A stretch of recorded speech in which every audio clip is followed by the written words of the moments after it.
Hi, I'm Helen Bauer, and this is the Heart of Hospice podcast. The Heart of Hospice podcast is your source for compassionate and informative discussions about hospice and end-of-life care. I'm a certified hospice and palliative care nurse with over 15 years of experience. Whether you're a caregiver, someone with a serious illness, or you simply need to know more about hospice care, this podcast is for you. Join me as we explore all the aspects of hospice, from the details of caregiving to the emotional and spiritual dimensions of end-of-life journeys. For more resources and to connect with me, visit theheartofhospice.com and find us on Facebook, Instagram, and LinkedIn. Keep listening for today's episode.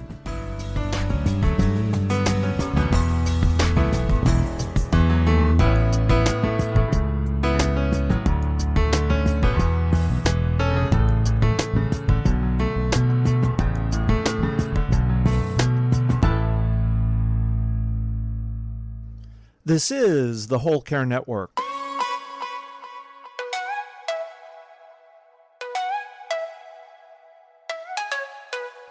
Helping you tell your story one podcast at a time.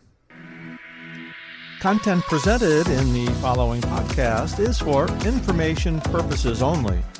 Views and opinions expressed in this podcast are solely those of the host and guest and may not represent the views and opinions of the Whole Care Network. Always consult with your physician for any medical advice, and always consult with your attorney for any legal advice. And thank you for listening to the Whole Care Network.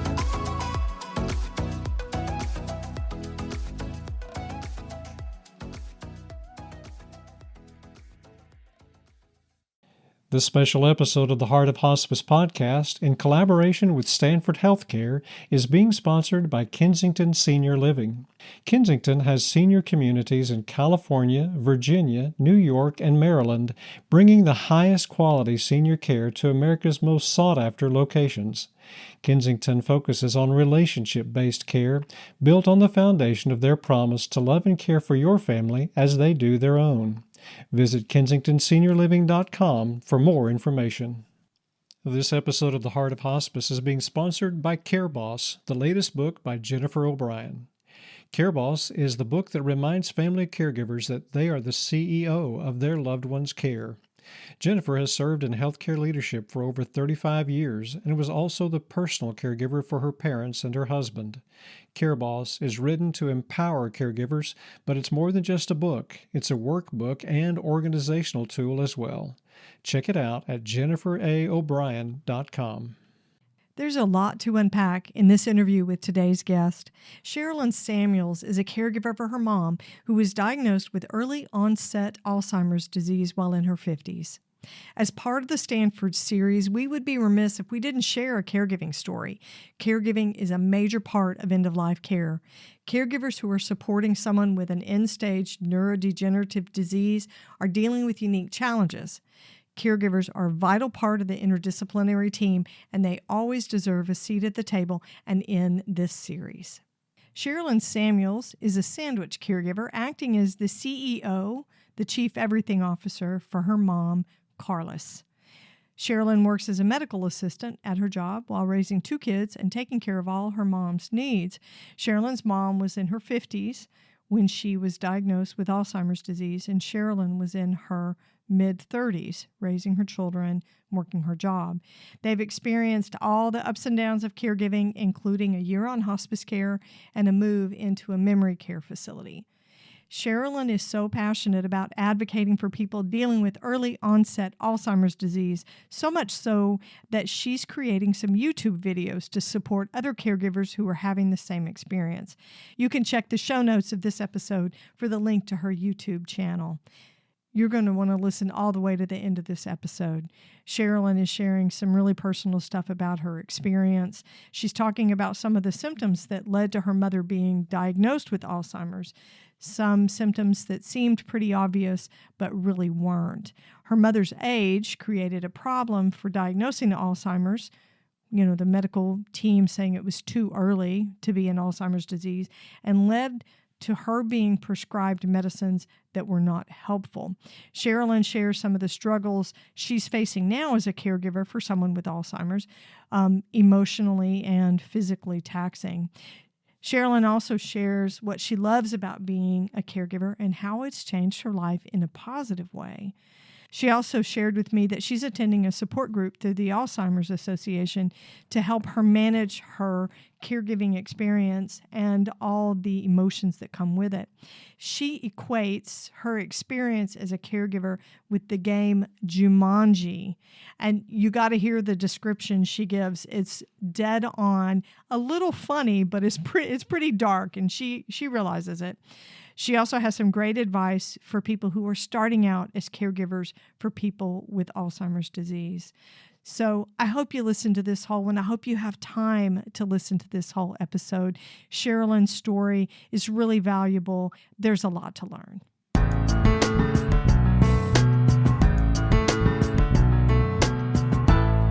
Sheralin, welcome to the Heart of Hospice podcast. I'm so grateful you're here with me today.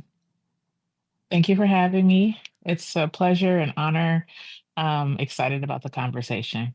It's going to be a good conversation and very valuable to my listeners. But we're going to start with an icebreaker question, just so I can get to know you a little bit. If you could only have one color of clothes in your closet, what color would it be?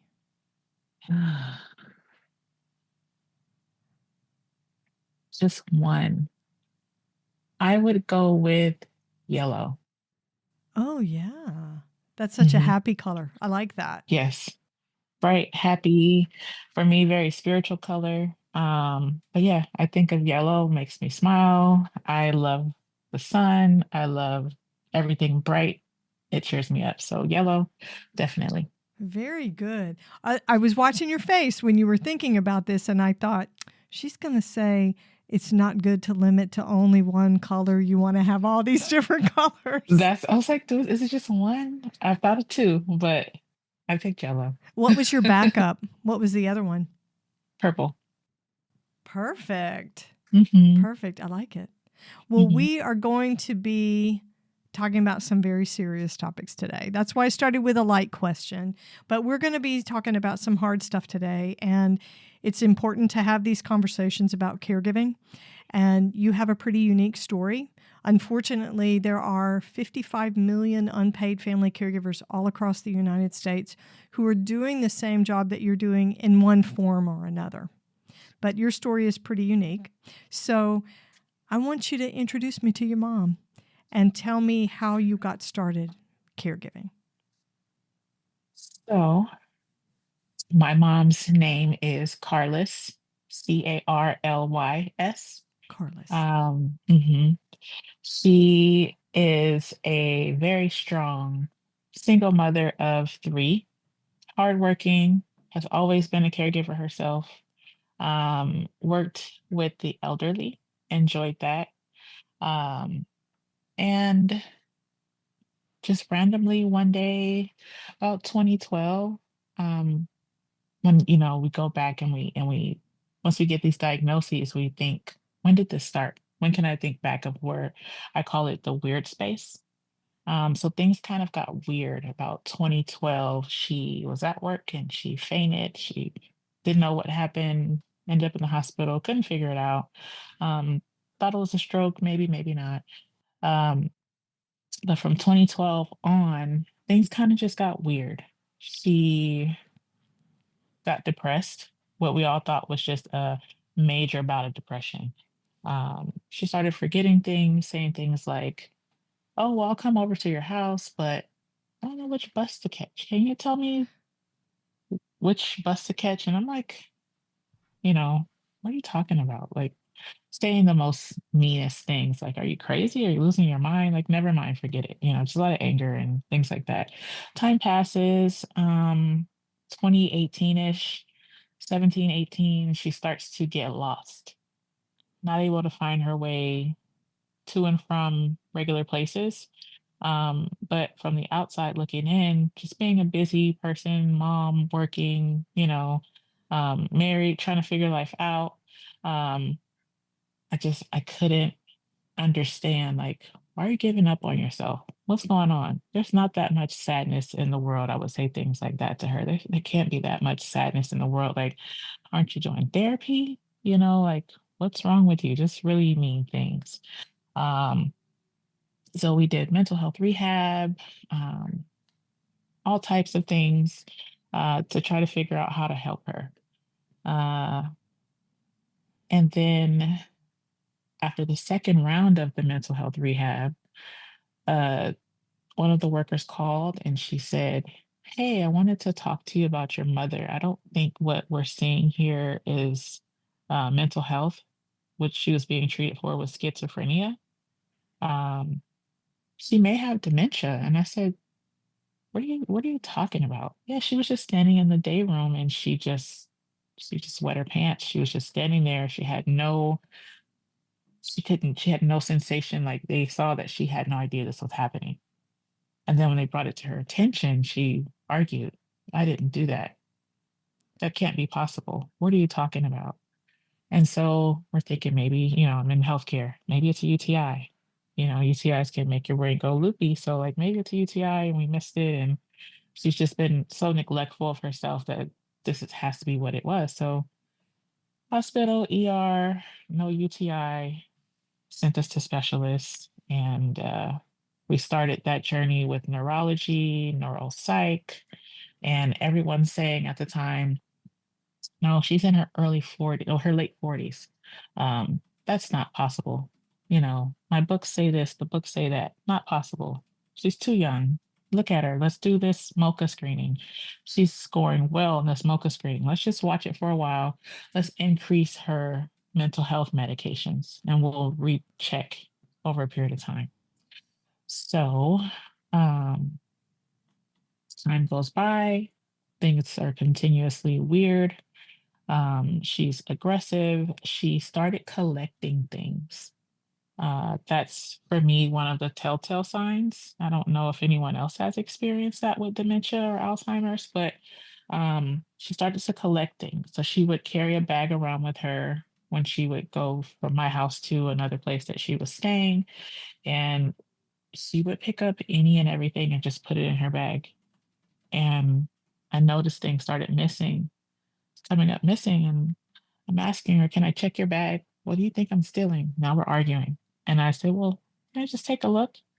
I open the bag and I look, and all of our stuff is there. And she's completely like, "Oh, who did that?"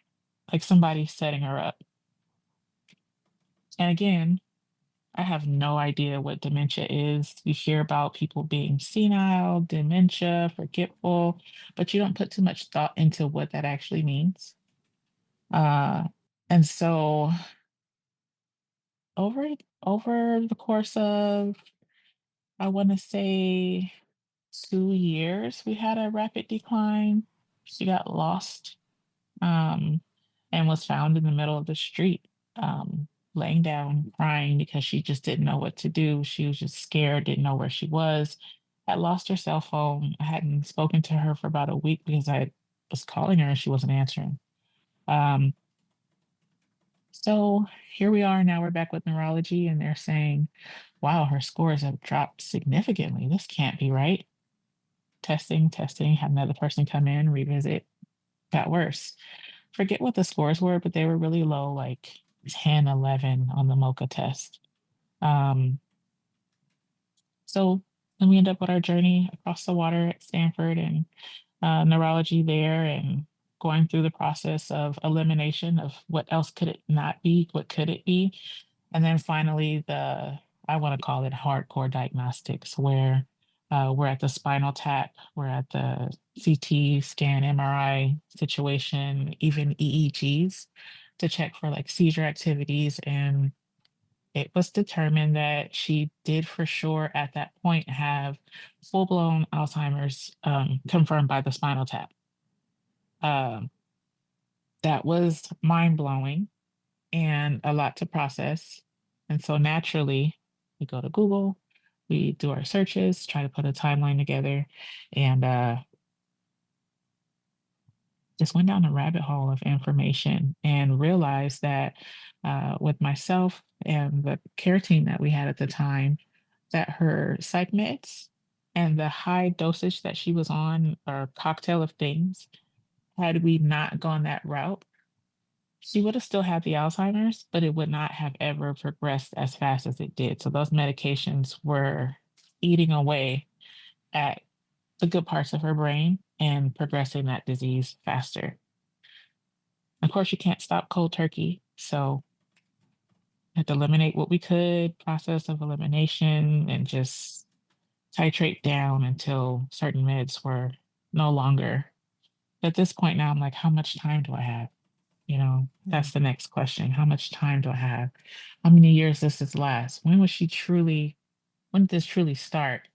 Um, so that's how it started. That's how the whole thing started, and it continues to evolve. Wow. Wow. Sheralin, I have to ask, when you guys got the diagnosis, the like you're saying, the core diagnosis where they finally defined it, two questions. Was your mom aware and understanding of the diagnosis at that point? Funny thing I discovered, and I think back to, and my sisters and a lot of my family members have had this discussion with my mom.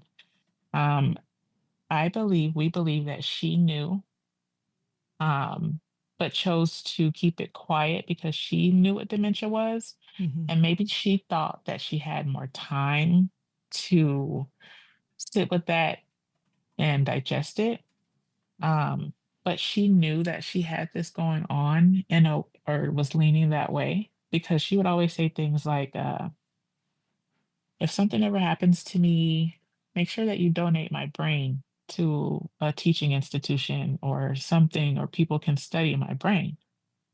And then cremate me and do whatever you want, take the insurance money, live a good life. But for her to say specifically her brain, Mm-hmm. she knew something was going on.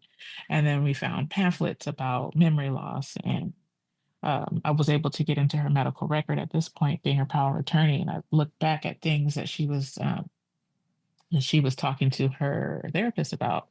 And she knew. I think she was trying to hold and save face for a very long time. So during the time when we were taking her to the appointments for the diagnostics, she was still more with it and understanding of what was going on. But I don't think once we got the diagnosis, she was at a point where she processed it in an emotional way. A couple years prior, we did the Alzheimer's walk in San Francisco, and she participated. She wanted to do it. Because we kind of assumed that's where it was going, but weren't sure. But I think that she knew, and she couldn't outwardly express what that was like for her. Were you relieved to have a defined diagnosis? I mean, obviously, you work in healthcare, right? You knew what it meant, or at least partially from a clinical standpoint, understood the impact of an Alzheimer's diagnosis. But were you relieved just to have some sort of answer that you could act on? I was relieved, yes, to have an answer that I could act on and say, I told you so. But like a better terms, I was pissed. I was pissed at the system. I was pissed at the process. I was upset about how we were treated and how we were just looked past. Um, I noticed a difference that when I would go dressed normally, relaxed, no one would listen to me. They just thought I was just some daughter thinking that she knew what she was talking about because Google told her. But on the days where I had to take time off work to take her to appointments, I was dressed professionally. I had a badge on. I couldn't see. I flipped it over, what my title was. Right. And immediately I noticed that that was the way to get answers and for people to hear me. They assumed that I was a social worker. They assumed that I was some sort of somebody, before they realized at the end that I was her daughter, and the look of shock, like, oh, I treated you like we were on the same level. Yeah. Oops. So I was pissed that we had to go through that, but I was relieved that we had an answer, and I was like, okay, now we have it on paper. Now things are solid. Maybe resources will open up for us, even though she's not the typical Alzheimer's type of patient. So how old was she when you got the diagnosis? Because she started this in her late 40s. Yeah, 47-ish is when I noticed the weirdness. Mm-hmm. And then 57 is when the diagnosis came. 10 years. And she'll be 61 in a couple weeks. Wow. So that amount of time we lost where, I'm sure we could have done clinical trials or things like that, but she didn't want to be a burden, so she was just trying to chug along and stay strong and power through as long as she could. And I just think she had more time. She thought she had more time than she did to explain it to us. Yeah. Well, plus you said the mental health meds that she was receiving were actually detrimental to her condition. Wow. Okay, so you were in your 30s when the diagnosis came in, and you are now your mother's power of attorney. You're what we call the family CEO. You're the chief everything officer for your mom. What's your mom's condition now, and what kind of support are you providing for her? Her condition now, I like to remind people that Alzheimer's is one big gray area.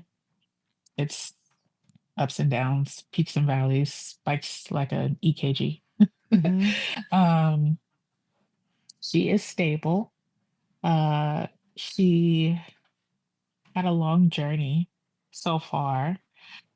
We spent a year on hospice.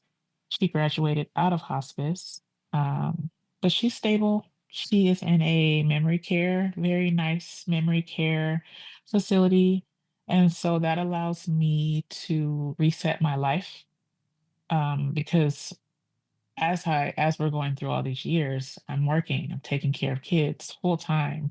I'm her everything, and life just got chaotic. I felt like I was in a fog and tornado, at the same time, where I was just running on fumes for years, running on fumes, having a schedule. But I think I would say after all that, she's stable. She's happy.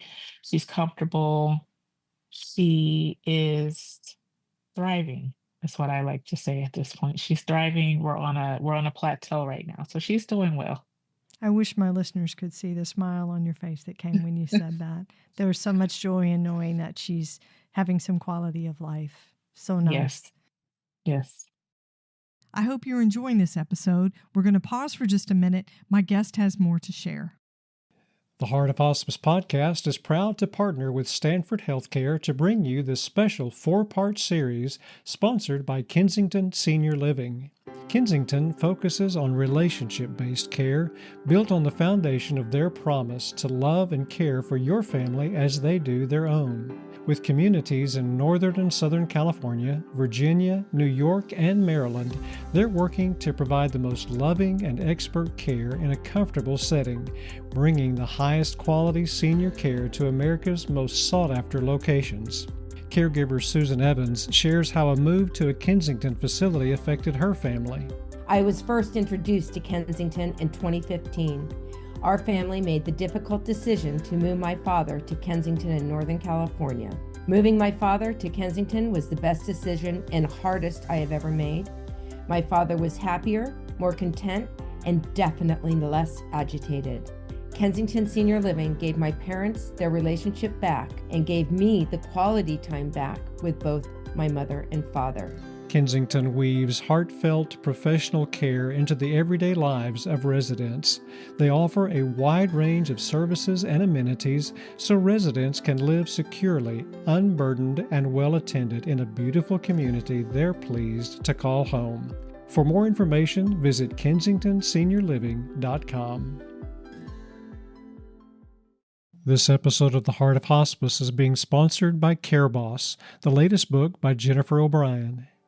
Jennifer O'Brien has served in healthcare leadership for over 35 years and was also the personal caregiver for her parents and her husband, Dr. Bob Limberg.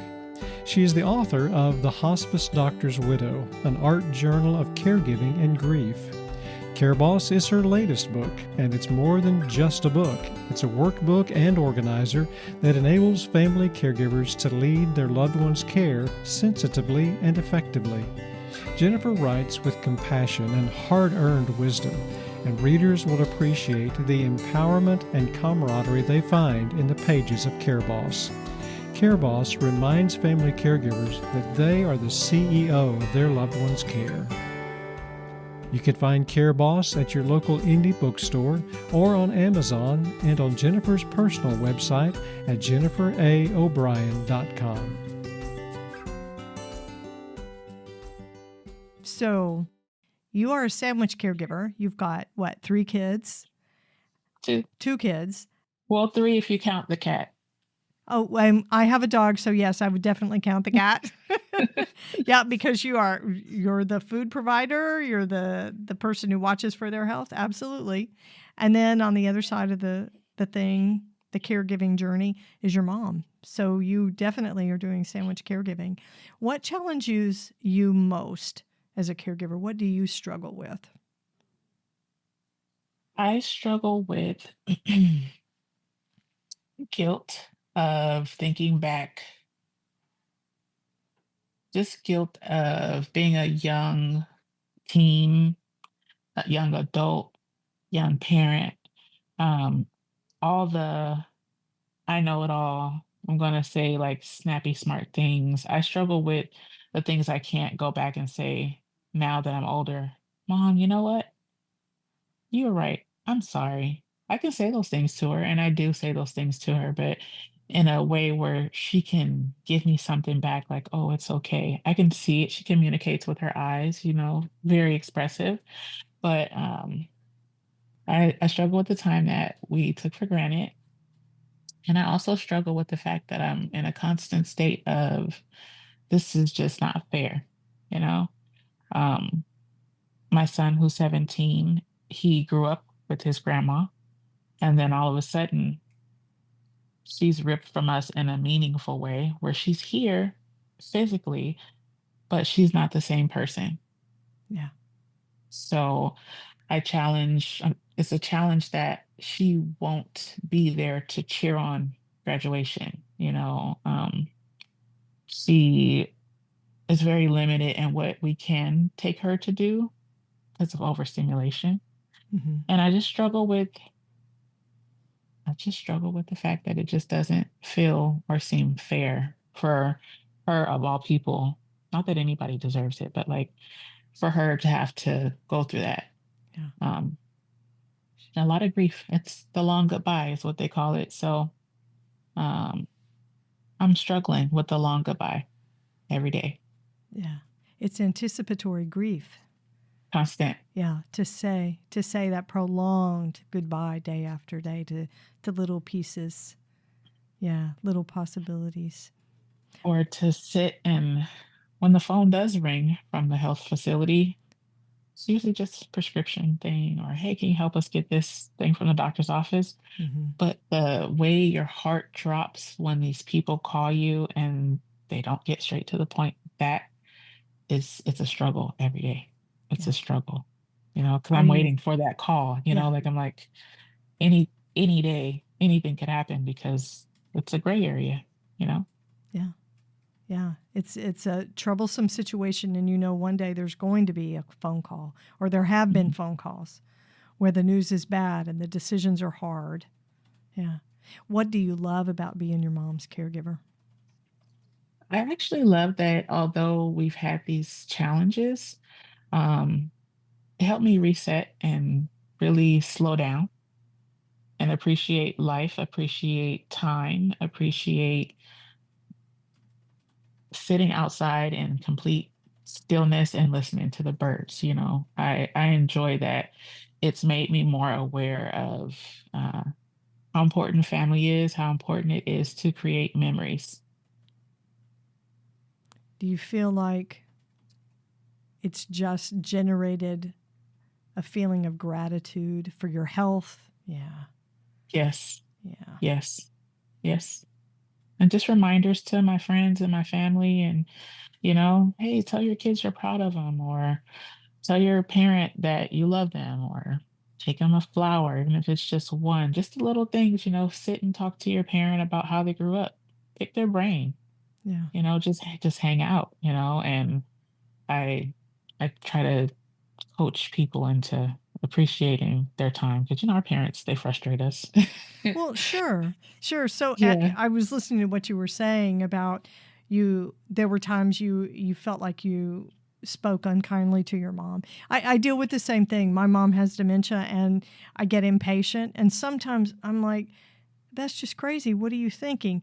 And because the logical thought and the problem solving aren't there all the time, sometimes it seems like if they just worked a little bit harder to focus on things, maybe you experienced this early on with your mom as well, that they could just manage it. Mom, did you think of this and this? We've done this before to solve this problem. You have a cough and we bought you cough syrup. So did you think to take some cough syrup? Mhm. Well, no, I didn't. And I have a tendency to get frustrated with my mom. Do you have similar experiences like that? Yes. So while she was still like, had a little bit more cognitive functioning in her thoughts, I would set up her meds, her schedule, her day, make sure she had everything in place, and say, all you have to do is just do this. All you have to do is, I don't understand. I don't understand Right. why Super you, simple. yeah, I don't understand why you can't just follow the schedule. Things would be so much easier. It's right here in your face. Just trying to convince her that what my reality is and our reality is, it's really simple for her to just follow. And I learned doing that to stop, and that once there is dementia or Alzheimer's present, you have to adjust your life and live in their world and adjust to what their normal is, and just live in their world, and you adjust, because anything outside of that, you're going to drive yourself insane. Right. As long as she's not harming herself, as long as she's healthy, don't worry about how weird or off or even messy something might be. So I'm going to tell a funny story. My brother does the ordering for my mom's groceries, and she will give him a list and he has it delivered to her place. So I went to her apartment a few weeks ago, and her entire freezer was filled with frozen waffles. I counted, there were 11 dozen packages, or there were 11 dozen frozen waffles, 11 packages of the 12. Wow. And of course, my brother wasn't doing inventory. He was just taking my mother's word for what she needed. Yeah. And she had filled it to where there wasn't any more room. And I'm thinking, doesn't she look in the freezer? Doesn't she think, I don't eat waffles every morning? How is this? And to me, that ability to problem solve should be so simple. So as a caregiver, I find that frustrating. And also I want to say to my brother, when she ordered waffles every single week, why didn't you look to see? And of course, that's a small piece. He and I are Yeah. joint caregivers with my sister, but I get frustrated with that kind of stuff with my mom. Mhm. Mhm. Because you wanna fix it, right? 'Cause it's driving you crazy, but Yeah. and he's probably thinking, "She probably just loves waffles, so, hey, if she loves waffles, then that's what I'm gonna get her. I'm not gonna question it." Yeah. She has It's 2 waffles and a cup of coffee for breakfast every morning. And you know what? If she has extra waffles, it doesn't harm her at all. Yes. And for some reason, she likes knowing she has a freezer full of waffles. So what difference does it make? Yes. Yeah. Yeah. It's just those funny little quirks that you experience as a caregiver. And do you ever struggle, or have you struggled with this communication? I deal with this all the time with myself. To say to my mom, remember we talked about this, or remember Yes. we've done this before. What's been your experience with that? I really struggle with it. I Again, I join a support group through the Alzheimer's Association once a month, and we share these types of stories and tips, and just a constant reminder of yourself to just again live in her world, right? So Yeah. just relearn different vocabulary. Remember this? Do you remember that? Or I find it when sometimes I go live on Facebook and family members can, see how she's doing during our visit. And one of the things I try to coach people not to say is, hey, it's such and such. Do you remember me? Do you remember that we used to such and such and such? And I had to know that although she has the Alzheimer's, it doesn't mean that her brain is not working in there. She's just, in my mind, she's trapped in a word cloud that just won't ever come out. So I feel like, as respect for my mom, I try to remember to not say, "Do you remember?" Yeah. or things of that sort, because just a new way of establishing, I guess, respectful boundaries in that sense of, you wouldn't hopefully say like profanity, swear words around your parent. You try to like edit yourself down. So I think of it in that way. I think of it as the worst possible word that I could say and just try my best not to say the R word. Well, I think that's a good way to think about it. It's kind of like memory shaming.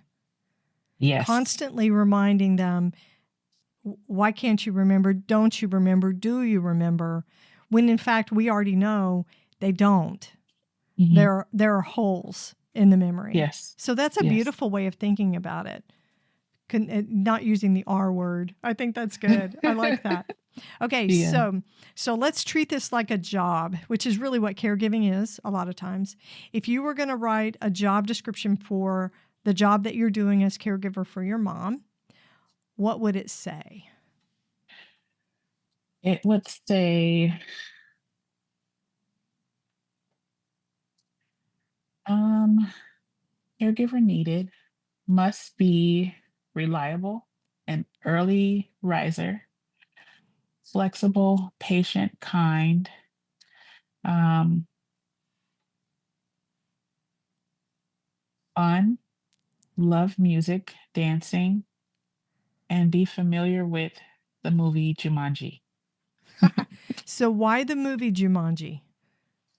Because if you have seen or have not, and you're going to check out the original movie, um, there's so many different levels to it, and you roll the dice and you just end up on whatever square. And whatever square you end up on whatever level it's going to be, just know that it's going to be quite an experience, rocky ride. Things may flood, things may burn, things may be crazy, things may start dropping out of the ceiling, things may disappear. But with Alzheimer's, it's it's a wild, crazy ride of so many levels of trying to figure out how to survive and then move on to where you're ready for the next crazy challenge that's going to throw you off your rocker in ways that you could never even imagine. You can't prepare yourself for those types of things.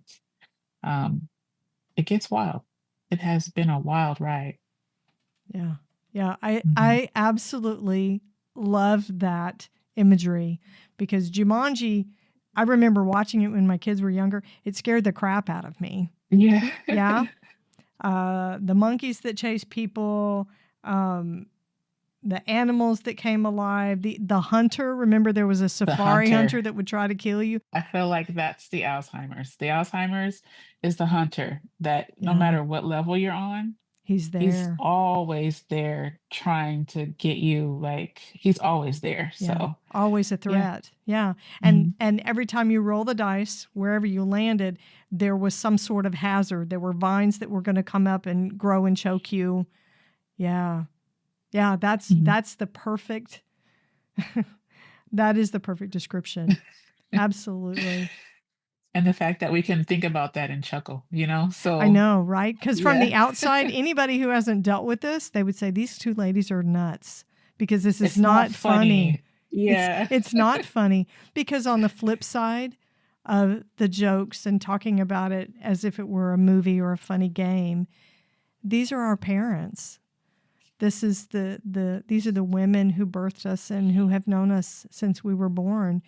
And I know one of the things that that makes me very sad is my mother is supposed to be the person who remembers me from start to finish. And she does not remember me that way. Mm-hmm. She does not remember me that way. You remember I told you that a good interview Yeah. means one of us I know. cries. Yeah.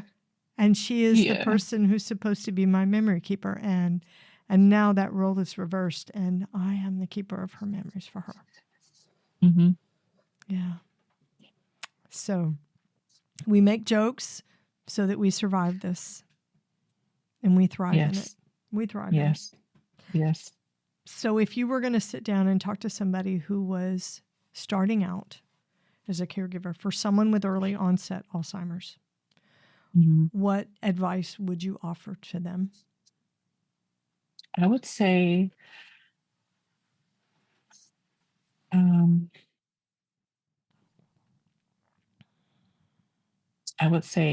stand up for yourself, stand up for your loved one. Like you said, it's a unique um, part of the umbrella of this disease. And because there aren't many, in my experience or my knowledge, there aren't many people who look like me. Um, I've saw statistics about like the Black and Hispanic community.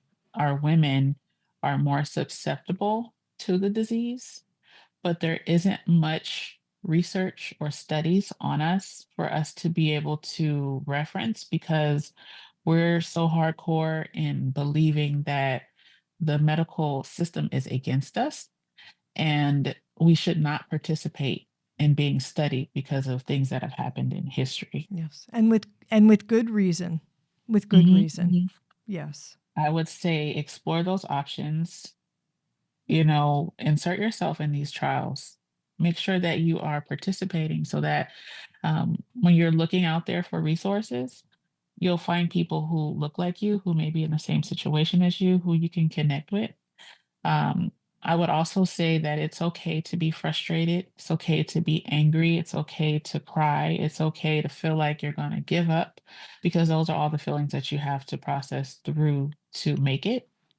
And then, aside from adjusting yourself and your mindset so that you could live in their world, something that I've done that sounds a little dark to some people is you have to grieve that person. You have to grieve, in our case, your mom that raised you, your mom, and the thought that you had of this picture of how your life was going to go from start to end.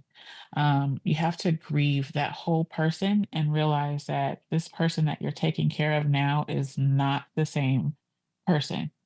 And so I don't like to say, but I say that around the diagnosis time, once that's settled in, this is what it is. This is what we're dealing with. I say that original Carlys died with that diagnosis. And from that point forward, when it was confirmed, now I'm learning who this new woman is. She's still herself. She's still there. She still has some of that long term memory. But in order for me to not be so sad about my mom and me now being her mother, in a sense, I had to spend time grieving her. She looked different. She acts different. It's not the same person. So it's okay to grieve your person while they're here, so that you can care for this new person that they've become. That's great advice. That helps me today too. So much, Sheralin. So, Mm.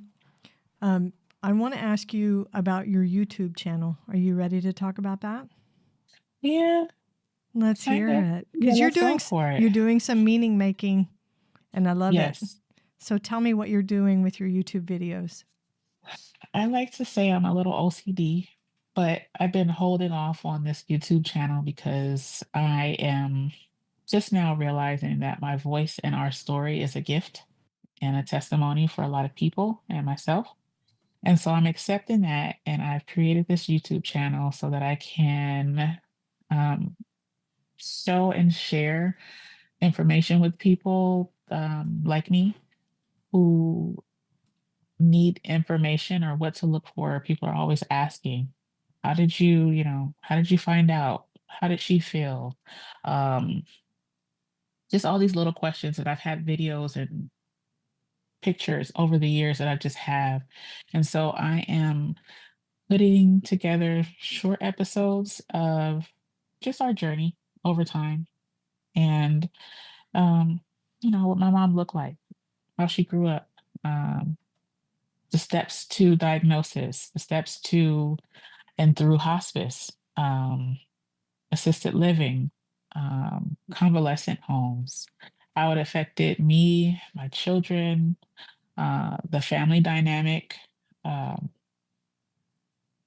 and like just general everyday things, what she does for activities, how she keeps busy, um, and the fun things that she still does. Although she has Alzheimer's, there's like we enjoy each other's company. I put together two short clips that are on there now.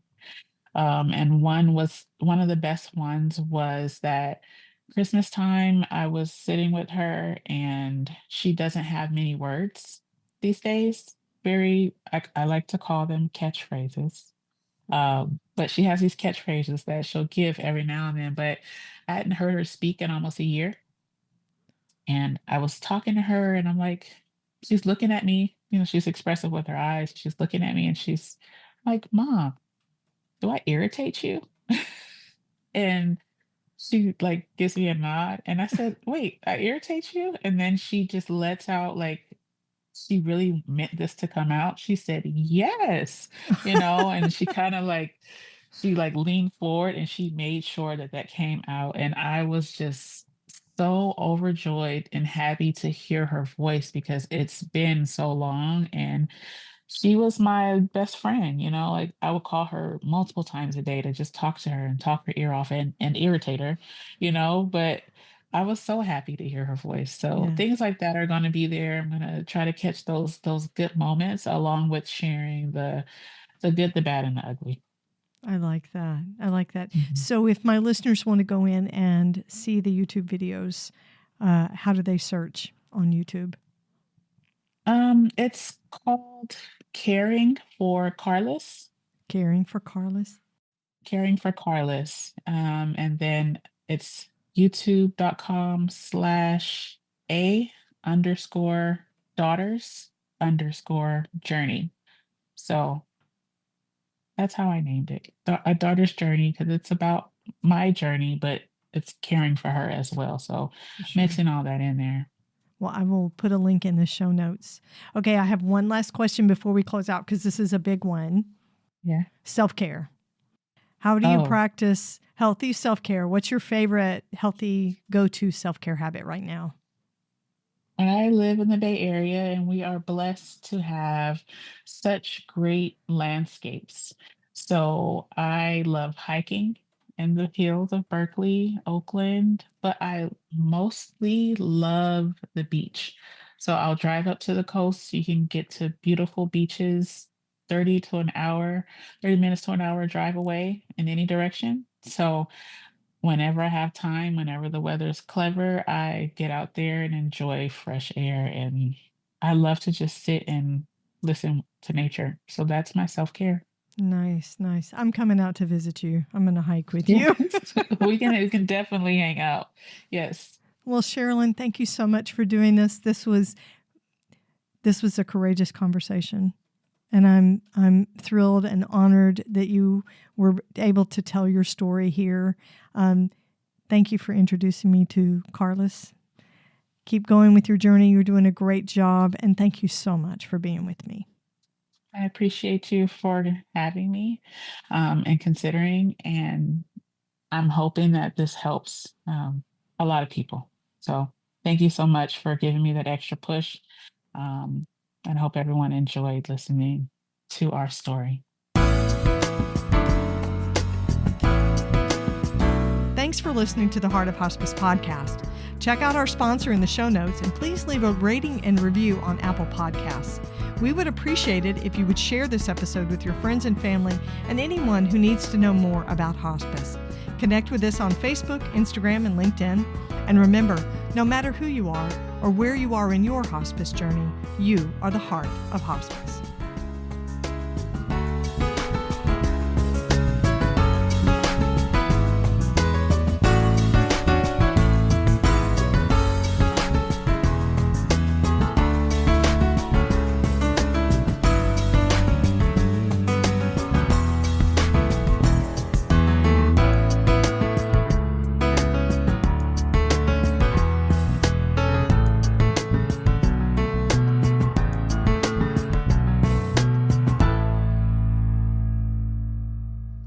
This is the Whole Care Network.